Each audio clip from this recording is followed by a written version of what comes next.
Welcome to the Salmon Runs YouTube. Enjoy the video. You'll start by powering down and working on a clean, static-free surface so you don't create new problems. Once done, remove the case and inspect the button area for visible debris or corrosion. This often tells you whether cleaning will help. Now gather a pentalobe screwdriver, suction cup, spudger, and a replacement home button assembly or flex cable. Make sure to ground yourself to avoid ESD damage because sensitive circuits behind the screen are vulnerable during the next steps.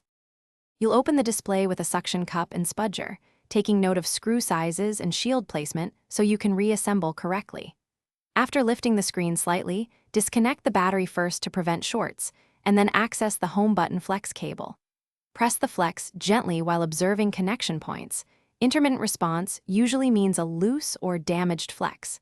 If contacts look dirty, clean with 90% plus isopropyl and a soft brush. If damaged, replace the flex or button assembly. Reassemble in reverse order. Reconnect the home button flex, seat the display, and reattach shields and screws snugly. Don't over-tighten. Once reassembled, boot the device and test the button's physical click and touch ID, if applicable. Some issues are software-related, so make sure to check settings and run diagnostics. If the button remains unresponsive, swap in a known good replacement part to isolate hardware versus board-level faults. If problems persist, seek a professional repair, since board-level work requires microscopes and soldering skills. Thanks for watching. Consider subscribing if we helped you.